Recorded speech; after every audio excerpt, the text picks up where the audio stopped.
സംസ്ഥാനത്ത് മഴ ശക്തമാവുകയാണ്. ഇന്നും ശക്തമായ മഴയ്ക്ക് സാധ്യതയുണ്ട്. എല്ലാ ജില്ലകളിലും മഴ മുന്നറിയിപ്പുകളുണ്ട്. കാസർഗോഡ്, കണ്ണൂർ, കോഴിക്കോട്, വയനാട്, മലപ്പുറം ജില്ലകളിൽ റെഡ് അലേർട്ടാണ് പ്രഖ്യാപിച്ചിട്ടുള്ളത്. മനീഷ് മഹിവാൽ വിവരങ്ങളുമായി തിരുവനന്തപുരത്ത് നിന്ന് ചേരുന്നുണ്ട്. അതുപോലെ ഷഹദ് റഹ്മാൻ കോഴിക്കോട്ട് നിന്ന് വിശദാംശങ്ങൾ പങ്കുവയ്ക്കും. ആദ്യം മനീഷ് മഹിവാലിലേക്കാണ്. മനീഷ്, ഇന്ന് വടക്കൻ ജില്ലകളിലാണ് അതിശക്തമായ മഴയ്ക്ക് സാധ്യതയുള്ളത്. ജില്ലകൾ ഏതു തരത്തിൽ ജാഗ്രത പുലർത്തണം? വരും മണിക്കൂറുകളിൽ തുടർന്നുള്ള വരും മണിക്കൂറുകളിൽ മഴയുടെ സ്വഭാവം ഏതു തരത്തിലായിരിക്കും? എന്താണ് കാലാവസ്ഥാ കേന്ദ്രം ഏറ്റവും ഒടുവിലായി അറിയിക്കുന്നത്? മനീഷ് മഹിവാൽ. വിജിത്ത്, കേന്ദ്ര കാലാവസ്ഥാ നിരീക്ഷണ കേന്ദ്രം അറിയിക്കുന്നത് അനുസരിച്ച് നാളെ വരെ അതിശക്തമായ മഴ ഉണ്ടാകുമെന്നാണ്. പക്ഷേ നിലവിൽ എല്ലാ ജില്ലകളിലും മഴ മുന്നറിയിപ്പുകൾ ഉണ്ട് എന്നുള്ള പ്രത്യേകത കൂടിയുണ്ട്. വടക്ക് നിന്ന് തെക്കോട്ടാണ് മഴയുടെ തോത് കുറഞ്ഞു വരുന്നത്. വടക്ക് പടിഞ്ഞാറ് സംസ്ഥാനങ്ങളിൽ രൂപപ്പെട്ട ന്യൂനമർദ്ദമാണ് അതിരൂക്ഷമായിട്ടുള്ള അല്ലെങ്കിൽ ആ രീതിയിലുള്ള മഴ 2 ദിവസമായി കനക്കുന്ന സാഹചര്യത്തിലേക്ക് എത്തിയിട്ടുള്ളത്. 3 ജില്ലകളിൽ പ്രധാനമായും റെഡ് അലേർട്ട് ഉണ്ട്. മലപ്പുറം ഒപ്പം തന്നെ വയനാട്, 3 ജില്ലകളിലുണ്ട്. കണ്ണൂർ, കാസർഗോഡ്, വയനാട്, മലപ്പുറം 4 ജില്ലകളിൽ റെഡ് അലേർട്ട് ഉണ്ട്. ഒപ്പം തന്നെ വിദ്യാഭ്യാസ സ്ഥാനങ്ങൾ 3 വിദ്യാഭ്യാസ സ്ഥാനങ്ങൾക്ക് അവധിയുണ്ട്. കണ്ണൂർ, കാസർഗോഡ്, വയനാട് ജില്ലകളിലെ വിദ്യാഭ്യാസ സ്ഥാപനങ്ങൾ കൂടി അവധി പ്രഖ്യാപിച്ചിട്ടുണ്ട്. അങ്ങനെ 3 വിദ്യാഭ്യാസ സ്ഥാപനങ്ങൾക്ക് അവധിയാണ്. മധ്യ കേരളത്തിലാണ് മഴയുടെ തോത് കുറഞ്ഞു വരുന്നതെങ്കിൽ മധ്യ കേരളത്തിൽ അവിടെ ഓറഞ്ച് അലേർട്ടാണ്. തൃശ്ശൂർ, എറണാകുളം തുടങ്ങിയിട്ടുള്ള പാലക്കാട് ജില്ലകൾ, ഇടുക്കി ജില്ലകളിലൊക്കെ തന്നെ അവിടെ ഓറഞ്ച് അലേർട്ടാണ്. തെക്കോട്ട് വരുമ്പോൾ മഴയുടെ തോത് കുറയുന്നുണ്ട്. തിരുവനന്തപുരം, ആലപ്പുഴ, പത്തനംതിട്ട, കൊല്ലം ജില്ലകളിലൊക്കെ തന്നെ ഓറഞ്ച് അലേർട്ടാണ്. പക്ഷേ ഇവിടെ എല്ലാ ജില്ലകളിലും മഴ മുന്നറിയിപ്പ് നൽകുന്നതുകൊണ്ട് തന്നെ ബന്ധപ്പെട്ട സർക്കാർ സ്ഥാപനങ്ങളും എല്ലാ ജനങ്ങളും അതീവ രീതിയിലുള്ള ജാഗ്രത പുലർത്തുക. പ്രത്യേകിച്ചും മലയോര മേഖലയൊക്കെ തന്നെ ഉള്ള ആളുകളൊക്കെ തന്നെ എന്തെങ്കിലും തരത്തിൽ അപകട സാധ്യതയുള്ള മേഖലയിലാണ് താമസിക്കുന്നത്, അല്ലെങ്കിൽ അവർക്ക് അടച്ചുറപ്പുള്ള വീടില്ലാത്ത ഒരു നിലയിലാണ് താമസിക്കുന്നതെങ്കിൽ അവർ പകൽ സമയം തന്നെ ആ രീതിയിൽ എത്രയും വേഗം താമസം മാറ്റാൻ പറ്റിയ ഒരു സ്ഥലം കണ്ടെത്തി വെക്കണം. അതിന് തദ്ദേശ സ്ഥാപനങ്ങൾ സഹായിക്കണമെന്ന് നിർദ്ദേശമുണ്ട്. ഒപ്പം തന്നെ 2 ജില്ലകളിൽ, അതായത് തിരുവനന്തപുരം, കൊല്ലം ജില്ലകളിലാണ് തീരദേശ മേഖലയിൽ, എല്ലാ ജില്ലയിലും തീരദേശ മേഖലയിൽ അതീവ ജാഗ്രത പുലർത്തണം. പക്ഷേ ഈ 2 ജില്ലകളിൽ ഉയർന്ന തോതിലുള്ള തിരമാലകൾ ഉണ്ടാകാനുള്ള സാധ്യത ഉള്ളതുകൊണ്ട് ഈ ജില്ലകളിലുള്ള തീരദേശവാസികളെ സൂക്ഷിക്കണം. പ്രത്യേകിച്ചും കേരളം, കർണാടക, ലക്ഷദ്വീപ് തീരത്ത് നിലവിൽ ട്രോളിംഗ് നിരോധനം അല്ലെങ്കിൽ കൂടി മത്സ്യത്തൊഴിലാളികൾക്ക് മത്സ്യബന്ധനത്തിന് നിയന്ത്രണം ഏർപ്പെടുത്തിയിട്ടുണ്ട്. അതായത് സാധാരണ പരമ്പരാഗത മത്സ്യത്തൊഴിലാളികൾക്ക് പോകാം, അല്ലാതുള്ള വലിയ മത്സ്യയാനങ്ങൾക്കൊക്കെ തന്നെ നിയന്ത്രണം ഏർപ്പെടുത്തിയ ഒരു സാഹചര്യം കൂടിയുണ്ട്. ആ നിലയിൽ മഴ മുന്നറിയിപ്പുകൾ ഞായറാഴ്ച വരെയാണുള്ളതെങ്കിൽ കൂടി പുതുക്കിയ മഴ മുന്നറിയിപ്പുകൾ വരുന്ന സാഹചര്യത്തിൽ അത് അടുത്ത ദിവസങ്ങൾ കൂടി, അതായത് ഞായർ കഴിഞ്ഞുള്ള ദിവസങ്ങളിലേക്ക് കൂടി മഴ കനക്കാനുള്ള പുതിയ മുന്നറിയിപ്പ് കൂടി നൽകിയേക്കാം. സംസ്ഥാനത്തൊട്ടാകെ മഴ അതിശക്തമാവുകയാണ്.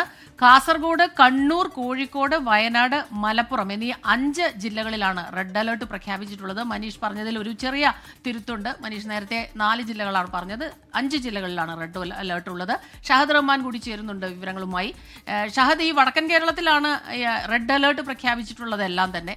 അപ്പോൾ ഇന്ന് രാവിലെയുള്ള അവിടുത്തെ ഒരു സാഹചര്യം എന്താണ്? ഇന്നലെ രാത്രി മുഴുവൻ എറണാകുളത്തൊക്കെ ആണെങ്കിൽ നല്ല മഴയായിരുന്നു. വെളുപ്പാങ്കാലം മുതൽ ശക്തമായി മഴ പെയ്തുകൊണ്ടിരിക്കുന്ന ഒരു സാഹചര്യമുണ്ട്. അവിടെ എന്തെല്ലാം കാര്യങ്ങളാണ് കരുതലോടെ ഇരിക്കേണ്ടത്? Good morning Smitha. അതായത് നമുക്കറിയാം, കഴിഞ്ഞ കുറച്ച് ദിവസങ്ങളായിട്ട് മലബാർ മേഖലയിൽ നല്ല രീതിയിലുള്ള മഴയുണ്ട്. പക്ഷേ അത് തുടർച്ചയായിട്ടുള്ള അതിശക്തമായിട്ടുള്ള മഴയല്ല ലഭിക്കുന്നത് എന്നുള്ളതാണ്. അതായത് ഇടവിട്ട് ശക്തമായിട്ടുള്ള ഒറ്റപ്പെട്ട മേഖലകളിലാണ് മഴ ലഭിക്കുന്നത്. കോഴിക്കോട് ജില്ലയുടെ സ്ഥിതി പരിശോധിക്കുകയാണെങ്കിൽ ഇന്നലെ രാത്രി മുതൽ മഴയുണ്ട്. പക്ഷേ ശക്തമായിട്ടുള്ള മഴ എന്ന് നമുക്ക് പറയാൻ സാധിക്കില്ല. ഇപ്പോൾ ഈ പെയ്യുന്ന രീതിയിലുള്ള ചെറിയ ചാറ്റൽ മഴയാണ് പല സ്ഥലങ്ങളിലും ലഭിച്ചുകൊണ്ടിരിക്കുന്നത്. അല്ലാതെ വലിയ രീതിയിലുള്ള ഒരു മഴ ഇതുവരെ ലഭിച്ചിട്ടില്ല എന്ന് വേണം പറയാൻ. കാരണം നമുക്കറിയാം, ഇന്ന് റെഡ് അലേർട്ടാണ് കോഴിക്കോട് ജില്ലയിൽ പ്രഖ്യാപിച്ചിരിക്കുന്നത്. പക്ഷേ ജില്ലയിൽ അവധിയൊന്നും ഇതുവരെ പ്രഖ്യാപിച്ചിട്ടില്ല. അത്തരത്തിൽ ഒരുപാട് ചോദ്യങ്ങൾ പല ഭാഗങ്ങളിൽ നിന്ന് വരുന്നുണ്ട്. പക്ഷേ നിലവിൽ എന്തായാലും അവധിയൊന്നും പ്രഖ്യാപിച്ചിട്ടില്ല. എന്നാൽ അതേ സമയത്ത് വടകര താലൂക്കിലെ വിദ്യാഭ്യാസ സ്ഥാപനങ്ങൾക്ക് ഇന്ന് അവധി പ്രഖ്യാപിച്ചിട്ടുണ്ട് എന്നത് അറിയിച്ചിട്ടുണ്ട്. വടകര താലൂക്കിലെ പ്രൊഫഷണൽ കോളേജുകൾ ഉൾപ്പെടെയുള്ള മുഴുവൻ വിദ്യാഭ്യാസ സ്ഥാപനങ്ങൾക്കും ജില്ലാ കളക്ടർ അവധി പ്രഖ്യാപിച്ചിട്ടുണ്ട്. ഇതിൽ അംഗനവാടികൾ, മദ്രസകൾ, ട്യൂഷൻ സെന്ററുകൾ എന്നിവയെല്ലാം ഉൾപ്പെടും എന്ന ഒരു അറിയിപ്പും ജില്ലാ കളക്ടർ അറിയിച്ചിട്ടുണ്ട്. അത് ഒഴിച്ചു നിർത്തി കഴിഞ്ഞാൽ ജില്ലയുടെ മറ്റ് മേഖലകളിലൊന്നും തന്നെ കാര്യമായിട്ട് ഇത്തരത്തിൽ പ്രശ്നങ്ങളില്ല, അല്ലെങ്കിൽ അവധിയും പ്രഖ്യാപിച്ചിട്ടില്ല.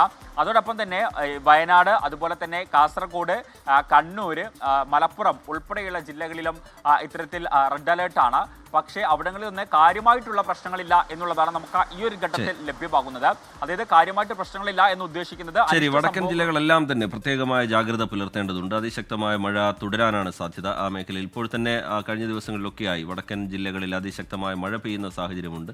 തുടർന്ന് വരും മണിക്കൂറുകളിലും സമാനമായ സാഹചര്യം ഉണ്ടാകും എന്നാണ് ആ മുന്നറിയിപ്പ് സൂചിപ്പിക്കുന്നത്.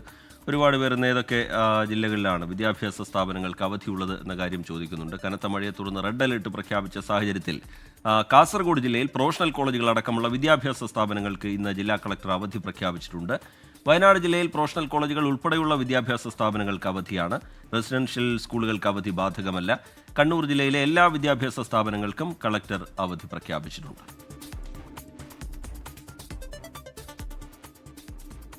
എറണാകുളം ജില്ലയിൽ പല പ്രദേശങ്ങളിലും ശക്തമായ മഴ ഇന്ന് വെളുപ്പിന് മുതൽ തുടരുകയാണ്. YS അഭിനന്ദ് ചേരുന്നുണ്ട്. അഭിനന്ദ്, എറണാകുളം നഗരത്തിൽ നല്ല മഴയുണ്ട്. മറ്റിടങ്ങളിൽ എങ്ങനെയാണ് ഒരു സാഹചര്യം? നമുക്കറിയാം, കൂടുതൽ മഴ പെയ്തു കഴിഞ്ഞാൽ പലപ്പോഴും വെള്ളക്കെട്ടുണ്ടാകാനുള്ളൊരു സാധ്യത, ഗതാഗത തടസ്സമുണ്ടാകാറുണ്ട് സാധാരണയായി. പുഴയുടെ നദീതീരത്തൊക്കെ താമസിക്കുന്നവർക്ക് എന്തെല്ലാം തരത്തിലുള്ള നിർദ്ദേശങ്ങളുണ്ട്? പറയൂ. സ്മിത, രാവിലെ മുതലാണ് കൊച്ചി നഗരത്തിൽ ഇപ്പോൾ മഴ തുടർന്നുകൊണ്ടിരിക്കുന്നത്. ഇപ്പോഴും മഴ പെയ്തുകൊണ്ടിരിക്കുകയാണ്. കൊച്ചി നഗരത്തിന്റെ ഉൾപ്രദേശങ്ങളായ കളമശ്ശേരി, തൃക്കാക്കര പോലുള്ള പ്രദേശങ്ങളും ചെറിയ തോതിൽ മഴ ഉണ്ട് എന്നാണ് ഇപ്പോൾ ലഭിക്കുന്ന വിവരം. എന്തായാലും മറ്റ് അവധികളൊന്നും നിലവിൽ പ്രഖ്യാപിച്ചിട്ടില്ല. മഴ തുടർന്ന സാഹചര്യത്തിൽ അത്തരത്തിലുള്ള കാര്യങ്ങളിലേക്ക് കടക്കുമെന്നാണ് ജില്ലാ ഭരണകൂടം വ്യക്തമാക്കുന്നത്. വെള്ളക്കെട്ട് തുടർന്ന സാഹചര്യത്തിൽ ചെറിയ രീതിയിൽ തന്നെ നമുക്കറിയാം, KSRTC ബസ് സ്റ്റാൻഡിലൊക്കെ ചെറിയ ഒരു മഴ പെയ്താൽ പോലും വലിയ വെള്ളക്കെട്ട് ഉണ്ടാകുന്ന ഒരു സാഹചര്യമുണ്ട്. ഇപ്പോഴും അത് ചെറിയ തോതിലൂടെ വെള്ളക്കെട്ടുണ്ട് എന്ന് തന്നെയാണ് പ്രദേശവാസികൾ വ്യക്തമാക്കുന്നത്. എന്നാൽ ഇന്നലെ രാത്രിയൊക്കെ മഴയ്ക്ക് ശമനമുണ്ടായിരുന്നു. വലിയ രീതിയിലുള്ള മഴ ഇന്നലെ പെയ്തിരുന്നില്ല. പക്ഷേ ഇന്ന് രാവിലെ മുതൽ ഇപ്പോൾ മഴ വീണ്ടും തുടരുകയാണ്. കൊച്ചി നഗരത്തിലും പരിസര പ്രദേശങ്ങളിലും ഇപ്പോഴും മഴ തുടരുന്നുണ്ട്. സ്മിത. ശരി, YS അഭിനന്ദ് വിശദാംശങ്ങൾ പങ്കുവയ്ക്കുകയായിരുന്നു. എറണാകുളം ജില്ലയിൽ രാവിലെ മുതൽ തന്നെ അതിശക്തമായ മഴയുണ്ട് നഗരമേഖലയിൽ. മലയോര മേഖലയിലൊക്കെ ഏത് തരത്തിലാണ് വരും മണിക്കൂറുകളിലെ സാഹചര്യം എന്നുള്ള കാര്യം പരിശോധിക്കേണ്ടതുണ്ട്. എന്തായാലും വടക്കൻ കേരളത്തിൽ മഴ ശക്തമാവും എന്നുള്ളതാണ് പൊതുവായ മുന്നറിയിപ്പിൽ നിന്ന് നമ്മൾ മനസ്സിലാക്കേണ്ടത്.